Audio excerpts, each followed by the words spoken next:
consider that in racist spaces, particularly those influenced by the work of Jane Elliott, judgment, shame, and guilt are often weaponized against Black individuals.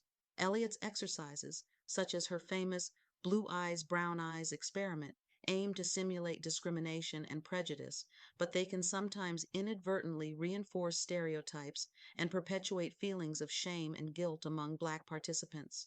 In these environments, Black people may feel unfairly judged based on racial characteristics, burdened with shame for societal injustices beyond their control, and pressured to bear the guilt of systemic racism. It's essential to critically examine the impact of such exercises and ensure that they empower rather than further marginalize oppressed communities. What stood out for me the most when I saw that Jane Elliott video wasn't her using the N word with the hard R. Then, yeah, that's a problem, okay? That's a whole other issue. But for me, what stood out was her pedagogy and the way that she uses shame and judgment in a lot of her work. Now, this is not really about Jane herself, because she's not the only one that does this. And I'll be quite frank, a lot of the kind of popular DEI, anti-racist, anti-oppressive educators that kind of go viral, that have the platforms that they do, that are able to move in spaces and be a quote unquote authority, do so because they can go viral, or they have these kind of moments that are deploying judgment, shame, and guilt in one way, shape, or form in the space. But that is what people are expecting and are used to, because we live in a system, y'all. This is what racial capitalism is through a Christian white patriarchal ideology, is we live in a system that teaches us how to be disciplined through judgment, shame, and guilt.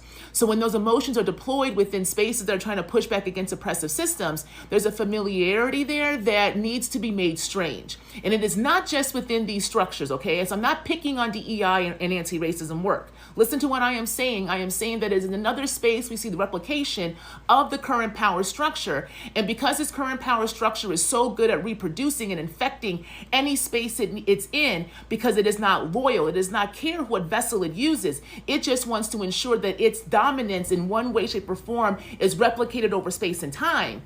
When we are in these spaces that say we want to dream of different ways of being by understanding the systems that are keeping us confined, we have to be very clear about not allowing those spirits in. So judgment, shame, and guilt must be examined, but they cannot be invited at the table. Now, when I say that, that does not mean I'm saying coddle people. Because at the end of the day, what all of this is about is us not being able to have an honest conversation with ourselves and one another about how we think we are comfortable in these oppressive capitalistic systems, and in reality, we are not.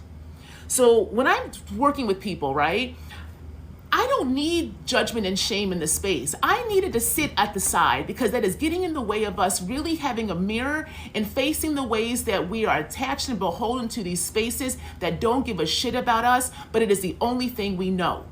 So I need people to understand that you are not comfortable in these systems. You are not comfortable in that home. You are not comfortable in these locations that demand you give up your body and your labor and your humanity for you to barely survive. But because that has been fed back to us as comfortability, when we are trying to break from that because we are so not used to just being in our bodies, we then reproduce what we know. So the Jane Elliott controversy to me is a bigger conversation about how do we remove these energies of shame, guilt, and judgment in spaces that say they are anti-oppressive to get to new ways of knowing and being.